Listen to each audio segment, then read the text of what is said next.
Alors, merci bien d'être venu. J'ai accepté de répondre à cette interview dans un contexte où ce qu'on appelle le problème des migrants à Nantes est encore tendu. Vous connaissez l'actualité aujourd'hui, même au niveau de la presse, sur les tensions entre les institutions, les associations de toutes sortes, les personnes physiques et morales. Je dirais d'emblée que j'ai accepté pour la première fois de m'exprimer en tant que citoyen, mais surtout en tant que lobbyiste de la mouvance panafricaine à Nantes, et surtout en tant que promoteur et acteur du consulat panafricain. On en parlera.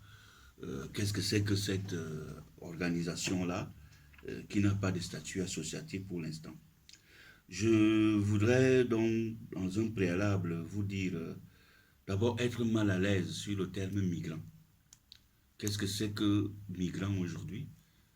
En cette journée internationale des migrants. Moi aussi, je suis migrant, puisque je travaille à Nantes et non pas chez moi en Combibara au Cameroun. Donc, on mélange tout, les demandes d'asile, les réfugiés, les mineurs isolés, les étudiants en difficulté, les immigrés en difficulté de renouvellement de papier. Bref, on arrive là à avoir un spectre de, je dirais, de découpage administratif au niveau humain. Donc, ça, ceci dit, la crise que nous vivons aujourd'hui, il faut peut-être rappeler ces trois sources. Parce que beaucoup de choses sont dites à Nantes, beaucoup de mensonges, beaucoup de frustrations et de conflits inutiles. Cette crise que nous venons, nous vivons, en fait, il y a trois crises. Il y a une crise économique, il y a une crise démographique et il y a une crise synergique. Économique, pourquoi? Parce que dans notre territoire, il existe un marché qu'on peut appeler le marché de l'asile, par exemple, qui tourne autour de 80 millions par an. C'est-à-dire l'État nous dit aujourd'hui qu'il dépense autour de plus déjà de 56 millions. Le département de Loire-Atlantique qui s'occupe des enfants a vu également son budget augmenter. Des institutions comme la ville de Nantes qui parlait de 150 à 300 000 euros par an pour les associations satellites, mais qui en réalité donne aussi son parc immobilier. Donc, c'est un marché qui produit des emplois, qui injecte presque une centaine de millions quand on globalise sur le territoire, en termes de tôlerie, en termes de nutrition, en termes de services et en termes même d'emplois associatifs. Donc, la crise vient donc du fait que le robinet se tarissant, eh bien, l'État le dit tous les jours, n'a pas les moyens de pouvoir continuer la même politique à la même hauteur. Donc, du coup, les contrats des CADA, les centres d'accueil des demandeurs d'asile, vont être drastiques. Les délégations et même les conventions de services publics vont être réduites et on va donc avoir une crise économique. Ça, beaucoup de gens ne le disent pas. La réalité, elle est là. C'est une histoire de gros sous. Quand on voit le conflit entre Madame la maire de Nantes et Madame l'ex-préfète, où chacune dit, voilà, moi, c'est pas à moi à payer ça, voilà la facture, voilà ce que je fais déjà, ce sont des signes que le marché économique de l'asile est en ébullition. La deuxième crise, elle est démographique.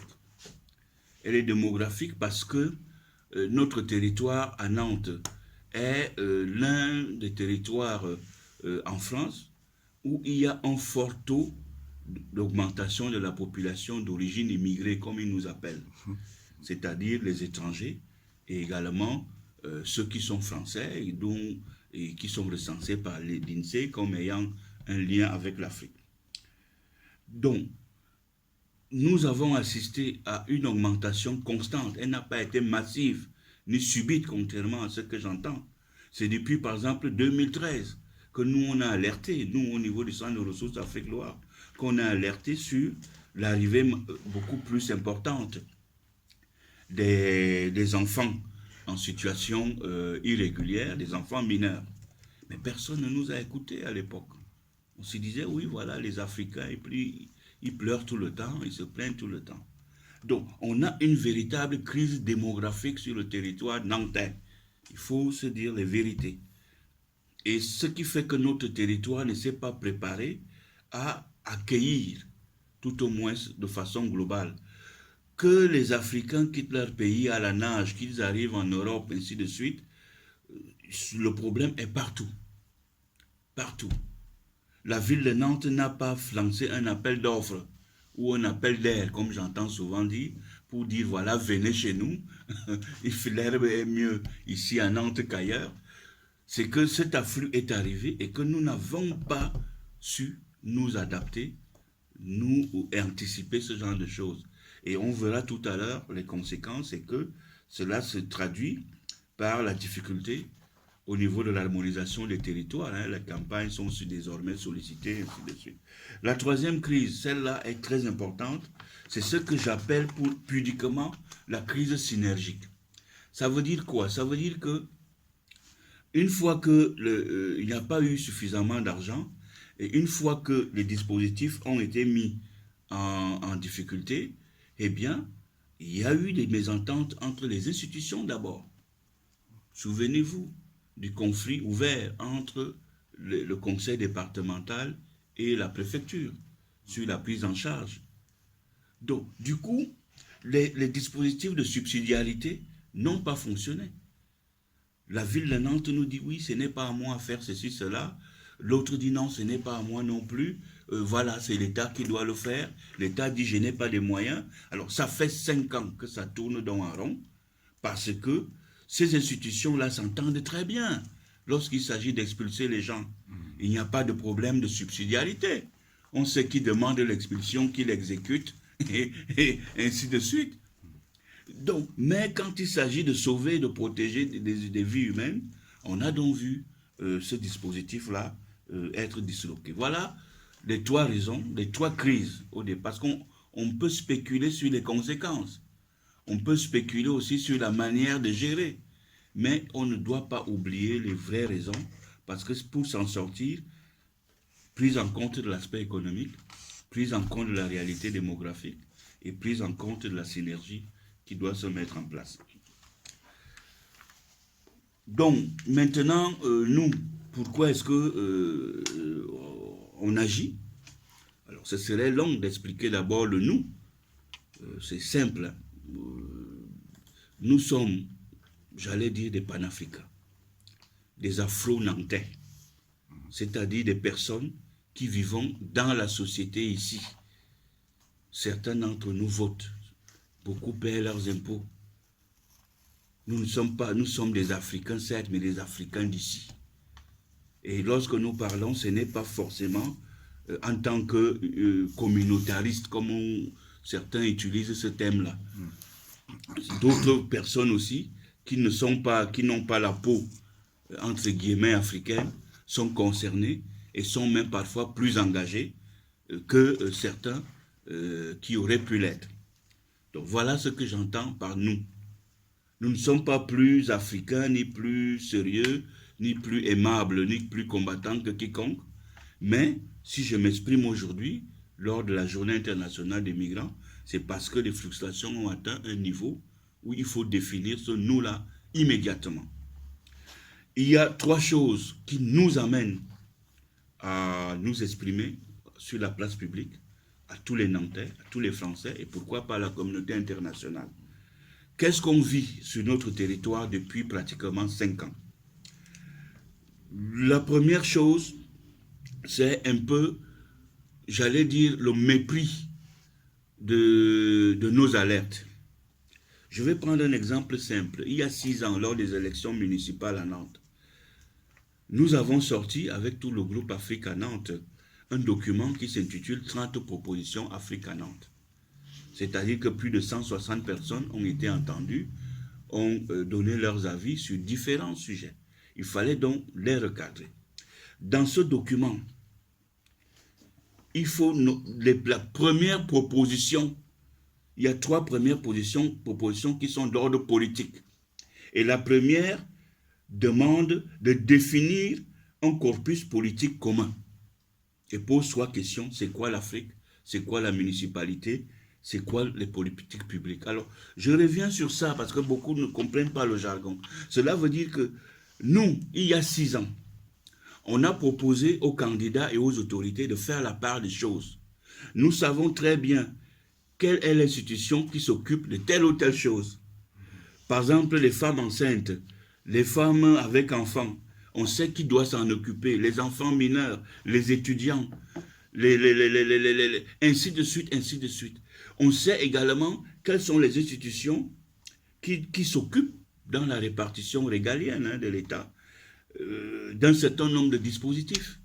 Il y a des dispositifs politiques de la ville, il y a des dispositifs accueil. On avait ce fameux programme régional d'intégration des personnes immigrées. On a suivi, on sait à peu près qui fait quoi. Alors c'est pour cela que lorsqu'on constate ce double jeu-là, de nous dire que oui, nous, ce n'est pas nous, c'est l'autre, et puis les gens viennent à la télé pour jouer à ça, à un moment donné, ça ne passe plus. On n'est pas des gamins, nous sommes des Nantais, nous avons un centre de ressources qui sait qu'est-ce qui se passe. La deuxième proposition Afrique à Nantes, elle était intitulée « Définir une cohérence territoriale à long terme ». Ça veut dire quoi? Ça veut dire que nous sommes sur un territoire où il y a des acteurs en termes d'éducation, en termes de logement, en termes de santé, qui sont affectés plus ou moins à tel ou tel public, et où il y a plusieurs politiques qui peuvent se télescoper.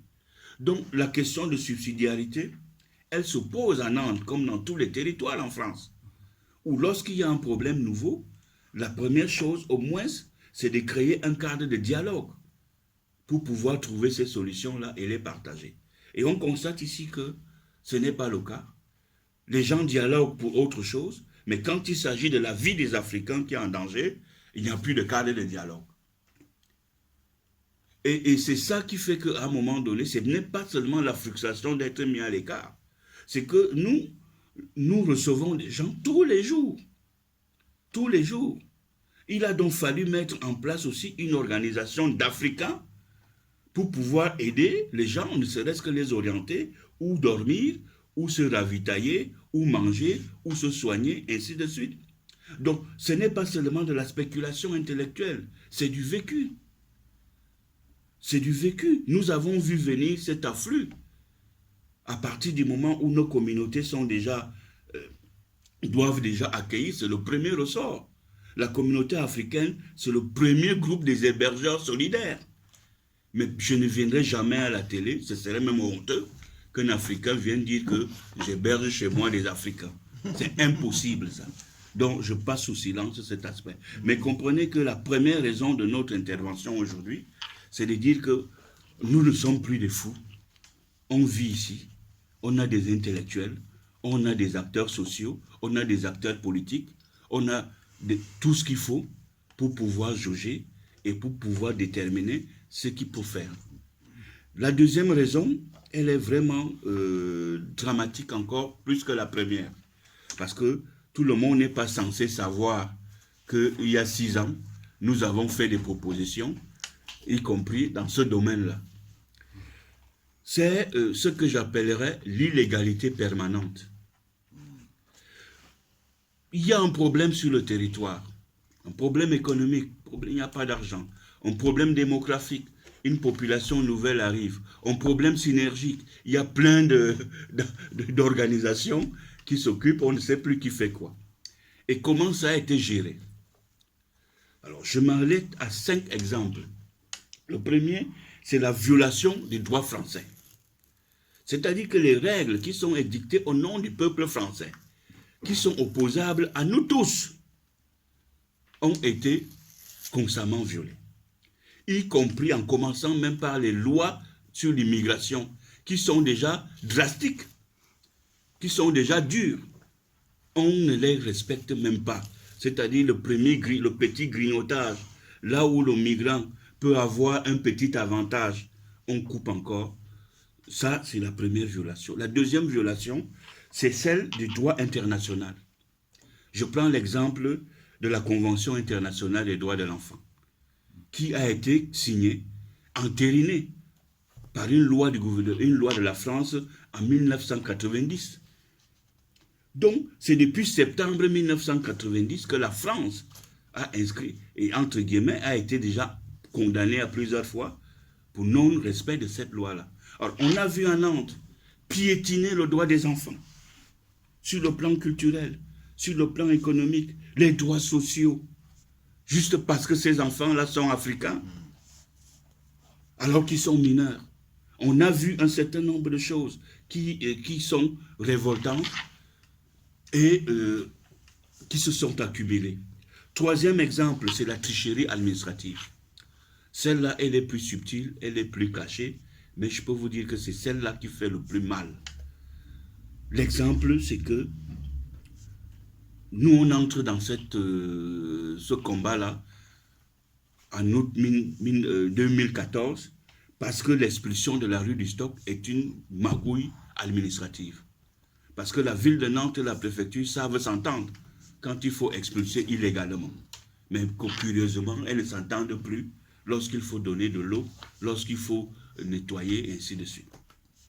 Donc, on a vu des tricheries constantes pour réduire, grignoter les budgets. Le problème, le scandale comment ils appelaient ça, des examens osseux, où des enfants ont été déclarés mineurs. Mais lorsqu'on fait un recours, on se retrouve parfois des chiffres de 80%.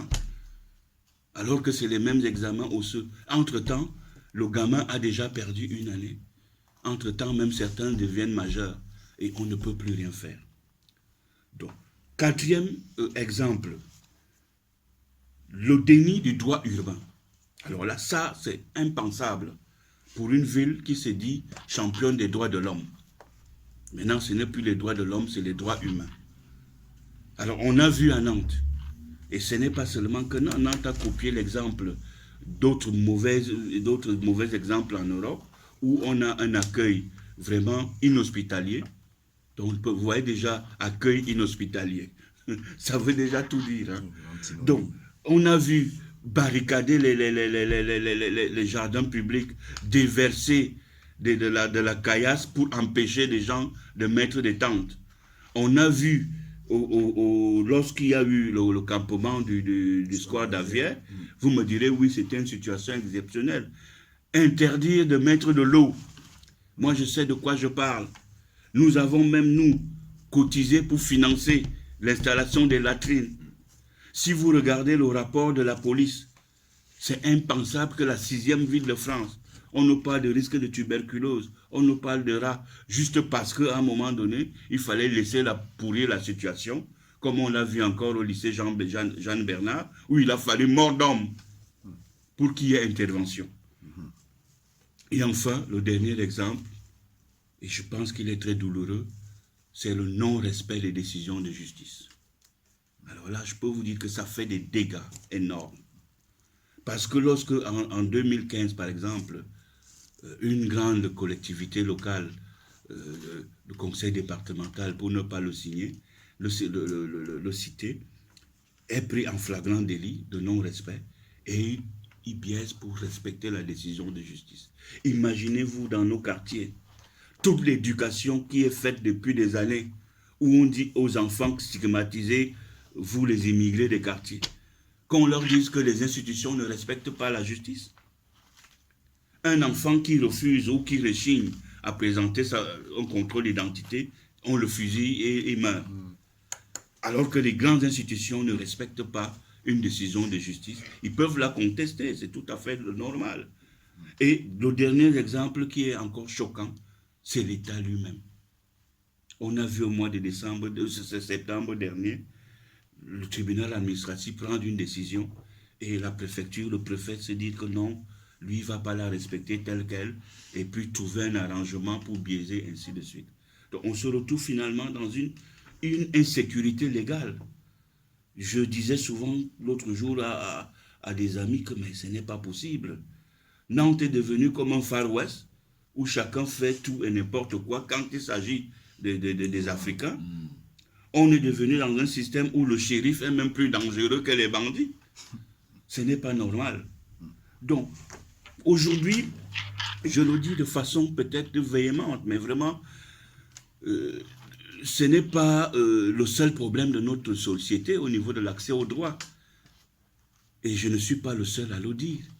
Mais je le dis sans m'expliquer, je suis un Africain. un Africain d'ici, qui ne peut plus, à un moment donné, accepter de voir ce genre de choses. C'est pour cela que nous avons été en justice. Les gens ne le savent peut-être pas. Pour la première fois en Nantes, depuis 3 siècles que les nègres sont ici, nous avons eu marre. La communauté africaine n'est jamais allée en justice pour des problèmes de discrimination dans les quartiers. Mais nous sommes allés parce que ces enfants-là, ce sont nos frères, ce sont nos enfants. Peu importe pourquoi l'Afrique nous les envoie, mais à partir du moment où ils sont là, ils sont aussi sous notre responsabilité. Alors, je termine par le troisième motif, qui est vraiment très délicat. Qui est très délicat parce qu'il concerne, ce sont des effets collatéraux de cette crise. Et le premier, c'est la discrimination usuelle qui a augmenté. Et ça, je parle vraiment sous le contrôle des rapports de politique de la ville, les rapports des semaines d'éducation contre les discriminations, les rapports des institutions qui savent que depuis 5 ans, la discrimination raciale à Nantes est devenue flagrante. Elle est devenue rampante. Elle est devenue insidieuse. Et on n'en parle pas parce qu'il faut être polarisé sur la situation des migrants. Nous vivons une situation beaucoup plus grave qu'avant, où les préjugés, les stigmatisations, ou même l'ostracisme devient tout à fait... je ne vous parle pas des associations, de nos associations, où certaines se retrouvent en justice pour avoir osé poser des actes en soi-disant de rébellion, alors que c'est de la solidarité naturelle. Je n'ai pas besoin d'expliquer pourquoi est-ce que on va soutenir telle ou telle personne, et pas seulement africaine, tous ceux qui sont en difficulté. Donc, on a un problème de discrimination, qui s'envenime et dont personne ne parle et qui crée encore davantage de frustration.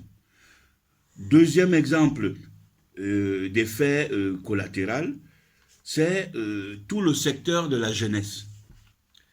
Tout le secteur de l'éducation de notre jeunesse est, je dirais, préjudicié. Quand on regarde des enfants qui sont nés ici, qui ne sont pas, entre guillemets, migrants, parce qu'ils ont des petites nuances entre les blédards d'un côté et les quartiers-arts de l'autre. Prenons les quartiers-arts, laissons les blédards un peu dans leurs difficultés. Les quartiers-arts, aujourd'hui, on vient de finir les stages de 3e. Est-ce que vous savez qu'il y a des enfants qui n'ont pas pu trouver des stages et qu'il a fallu se battre depuis 3 ou 4 ans? Est-ce que vous savez que même au niveau du secondaire, trouver des stages pour terminer, valider un diplôme au niveau de la formation professionnelle? Donc, et on leur fait croire certains que oui, c'est parce qu'il y a des migrants qui sont là. Et ça fait des tensions incroyables. Vous ne pouvez pas vous imaginer le nombre de médiations que nous sommes amenés à faire. On n'en parle pas publiquement, mais je le dis aujourd'hui pour que ceux qui continuent à envenimer la situation, qui comprennent que nous, on ne va pas continuer dans ce sens-là. On n'est pas là pour faire les dégâts, ni pour poser des bombes, mais c'est nous qui sommes en train de régler ces problèmes-là. On a, pour continuer dans la jeunesse, ceux qui sont évidemment en précarité administrative. Parce qu'un enfant qui attend d'être confirmé comme majeur, c'est un enfant. Nous vivons aujourd'hui ce problème de scolarisation. Quand je discute avec les associations qui travaillent avec nous, elles me parlent, il y en a, quand on fait le calcul, c'est autour de 400 à 500 enfants. Nous, au consulat panafricain, on en a recensé 92, rien que pour cette année scolaire 2019. Et le public ne le sait pas. C'est que même quand on arrive à trouver une scolarisation, l'éducation nationale refuse désormais de les scolariser dans le secteur public. Il y a, en 2015, je m'étais fâché, parce que ça arrive aussi, prendre une quinzaine de gamins, les amener au rectorat. Et là, oui, monsieur Bouli, vous êtes originaire d'où? J'ai dit, oui, je viens du Cameroun, mais ma famille, mes ancêtres viennent d'Égypte. On me regarde déjà comme un farfelu. Et ces enfants, on demande leur nationalité, oui, Côte d'Ivoire, Guinée. On me dit, mais monsieur Bouli, vous êtes Camerounais, au nom de quoi vous venez défendre des enfants guinéens, sénégalais, et ainsi de suite. Et vous savez, ce genre de choses, de situations-là, j'ai dit, bon, il n'y a pas de problème, je reviens l'après-midi. Je suis revenu l'après-midi avec des parents de chaque nationalité pour chaque enfant. Alors c'est dire que nous aussi, on nous accuse de communautaristes. Mais notre communautarisme, entre guillemets, moi j'appelle ça la communautarité, est une base de solution. Voilà comment les enfants, parce qu'on a opposé à un Camerounais le droit de se porter garant pour d'autres Africains. Alors, aujourd'hui, pour terminer un peu sur cet exemple de discrimination, c'est-à-dire de notre jeunesse qui est sacrifiée, c'est le problème des étudiants. On a vu l'année dernière avec le fameux plan, le fameux projet qui a été heureusement repris récemment par le Conseil constitutionnel, d'augmentation des frais universitaires, alors que la situation sociale de nos étudiants est déjà catastrophique. Pour juste une information, ce qui se passe au Square d'Avier, pourquoi est-ce que nous avons, d'où vient cette idée de créer un camp en centre-ville dans un parc public? C'est parce qu'en août 2014, on m'avait signalé la présence d'enfants, des étudiants, qui étaient dans un parc un peu plus excentré au Petit Port. Ils vivaient déjà là, c'est-à-dire les campements des jeunes Africains qui vivent en brousse, à Nantes. Ça ne date pas d'aujourd'hui. Ce sont les étudiants qui nous ont donné le modèle. Les gens ne le savent pas.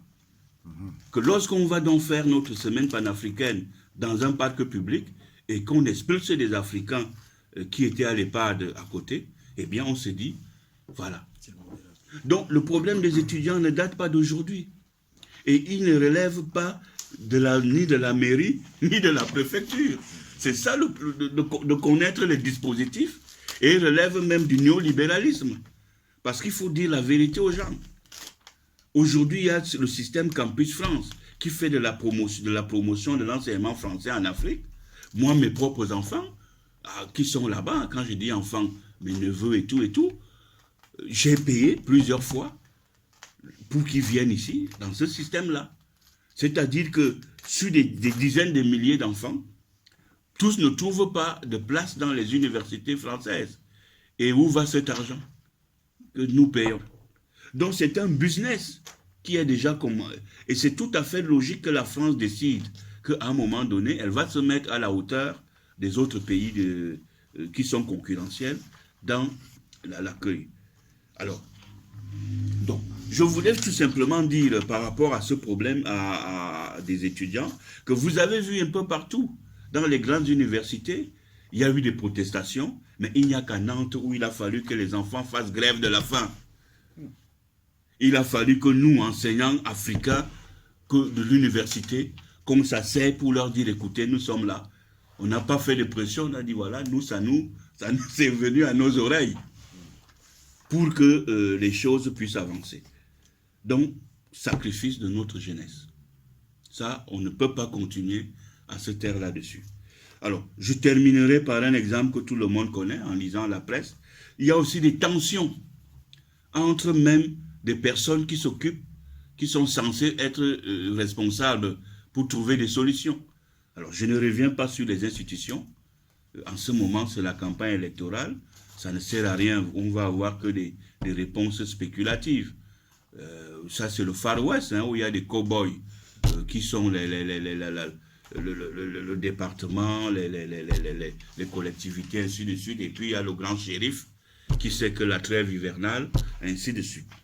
Ensuite, il y a des tensions au sein même de la société civile. Parce qu'il faut vous dire qu'il y a association et association.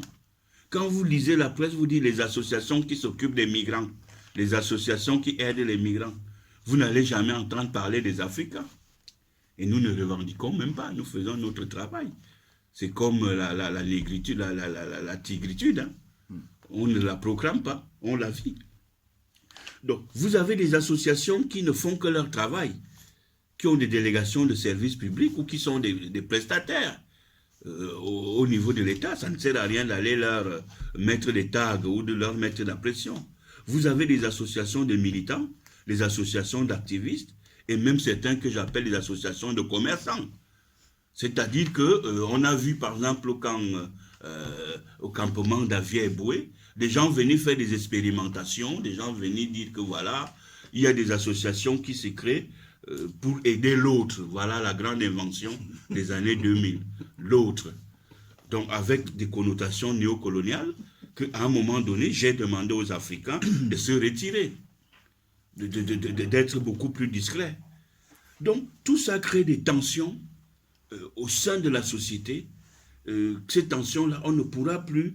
Le dernier exemple, c'est celui du gymnase Jeanne Bernard, où beaucoup de gens ont voulu opposer des gars qui occupaient par défaut ce gymnase-là aux habitants du quartier.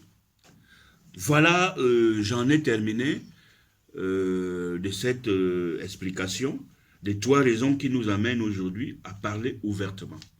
Longuement, mais vraiment ouvertement et sincèrement, à tout le monde, pour dire que voilà les Africains à Nantes, nous sommes ce que nous sommes. On nous reproche, oui, vous êtes où? Vous faites quoi? Bon, je peux expliquer pourquoi est-ce que nous nous sommes mis en retrait, mais qu'à un moment donné, on ne peut plus être en retrait. Parce que nous avons créé ici une institution qui est un centre de ressources. On aurait pu créer une association communautaire, mais on s'est dit, on crée d'abord une association. Moi, je ne suis ni le plus ancien, ni le plus sage, ni le plus diplômé. Mais on m'a confié cette tâche-là, d'aller chercher l'information, d'orienter, de faire des médiations. Et quand ça va mal, eh bien, c'est là où on intervient. Et en ce moment, ça va mal.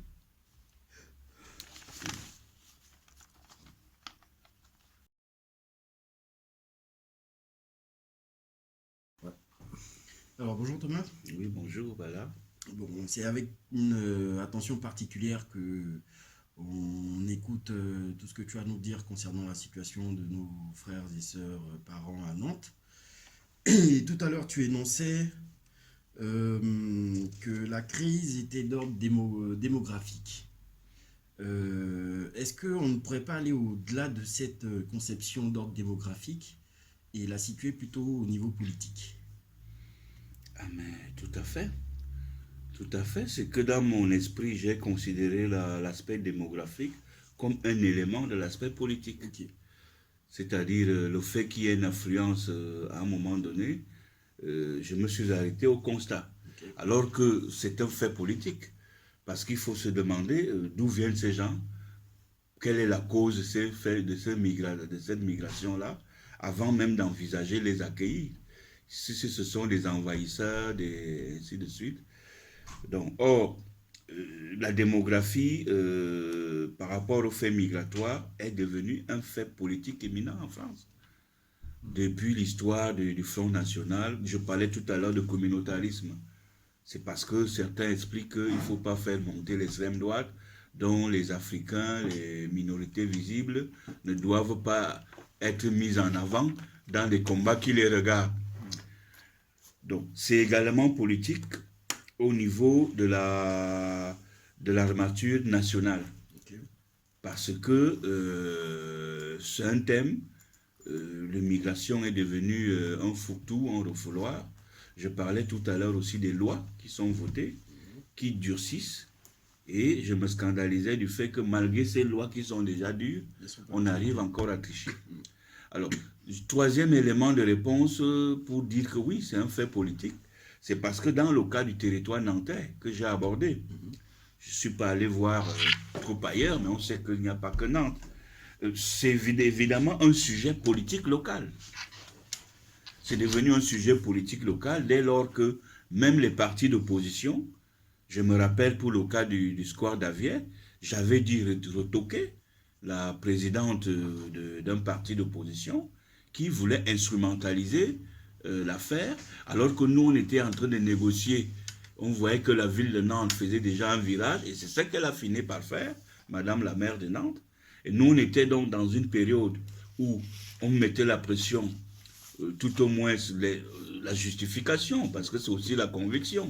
On ne va pas obliger une maire à prendre une décision, on lui donne des éléments.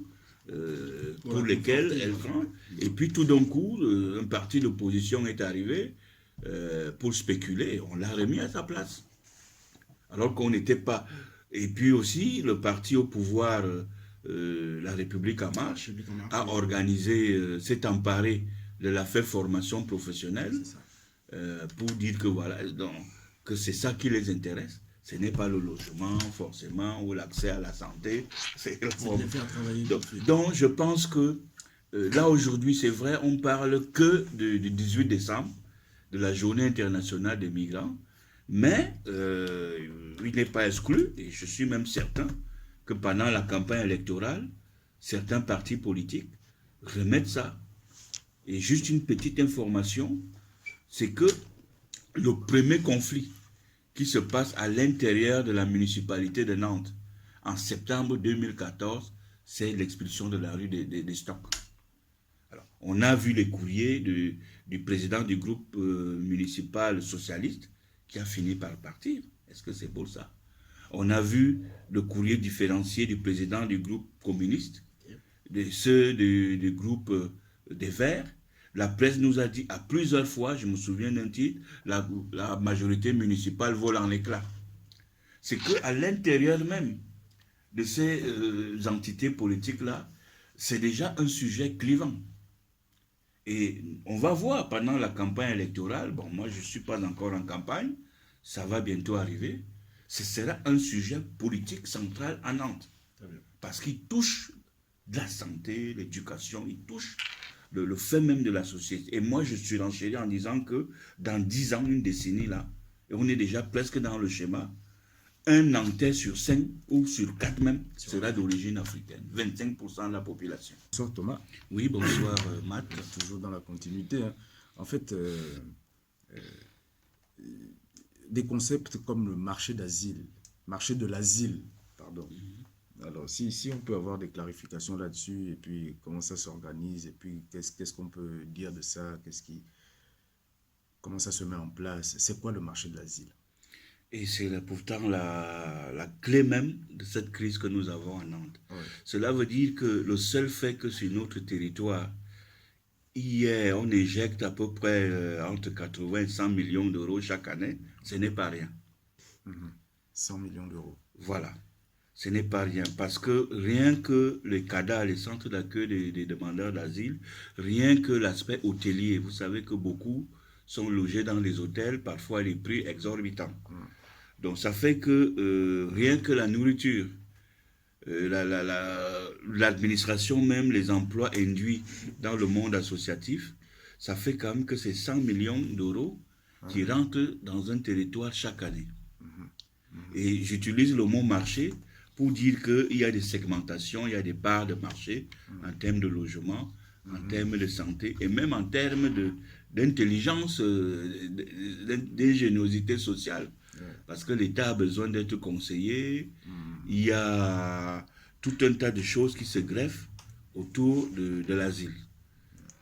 Et la crise est née du fait qu'il n'y avait plus assez d'argent et qu'il a fallu faire des restrictions. Notamment, il y a des associations, il y a des foyers, je ne vais pas les citer ici, des grosses associations qui logent à peu près 2000 personnes étrangères. Et ça fait des emplois, je crois qu'ils ont des centaines d'emplois là-dessus. Ça génère de l'argent, ce n'est pas rien, mais sauf qu'à Nantes, certains économistes se sont aperçus qu'ils ne gagnent plus beaucoup parce que ça les oblige à dépenser leurs réserves immobilières qu'on met gratuitement à la disposition de l'État. Et on a vu aujourd'hui la ville de Nantes proposer une facture énorme. Au début, ils nous disaient que c'est 2 800 000 euros. Ça faisait 4 millions. Et après, c'est monté parce que la mise à disposition de leur personnel pendant les opérations. Là, nous sommes en train de passer du temps là gratuitement. Mais tous ceux qui travaillent dans ce dossier-là, qu'ils soient fonctionnaires ou missionnaires, ça fait partie du marché de l'asile à Nantes. Alors, j'aimerais qu'on revienne sur un événement auquel on a assisté tous les deux, afin de mettre un peu en lumière la question sanitaire qui concerne l'accueil des migrants à Nantes. on était ensemble aux États généraux du logement à Nantes, où ils ont expliqué un peu les démarches qu'ils mettaient en place pour accueillir les migrants. Et j'ai relevé le fait que dans les lieux d'habitation alloués à nos frères et sœurs, il est installé le fameux compteur polémique Linky. Et étant donné que j'ai fait un peu de recherche là-dessus, j'aimerais savoir comment est-ce qu'on peut interagir auprès des autorités pour qu'ils prennent ce problème-là à bras le corps, ou que nous-mêmes on le prenne à bras le corps. Oui, tu sais, il y a énormément de choses dans chaque domaine qu'on ne peut pas les reprendre ici. C'est une préoccupation, effectivement, mais qui ne concerne pas que ces populations-là. Les polémiques ou les redressements sur le compteur Linky, c'est une question, je dirais, de santé publique. Ça concerne tout le monde, pas seulement que les migrants. Peut-être sensibiliser davantage sur le choix des lieux où on les entasse. Or, aujourd'hui, nous, on est dans une posture où ce genre de lieu ne doit même plus exister. Okay. Donc, je pense que la campagne électorale va démarrer et que ce sujet-là, qui est un sujet de santé publique pour tout le monde, doit être mis sur la table. Parce que, pour l'instant, le limiter aux migrants reviendrait à limiter le réseau de sensibilisation. Il faut étendre cette question-là à l'ensemble de la ville qui, je crois, va passer à 5G aussi au niveau de l'informatique. Des réseaux de télécommunications. Voilà, donc il y a tout cet accès, toute la fracture numérique aussi, tous ces ondes-là qu'on avale. Il faut, à mon avis, que ça soit intégré à la campagne électorale. Okay. La campagne électorale collective.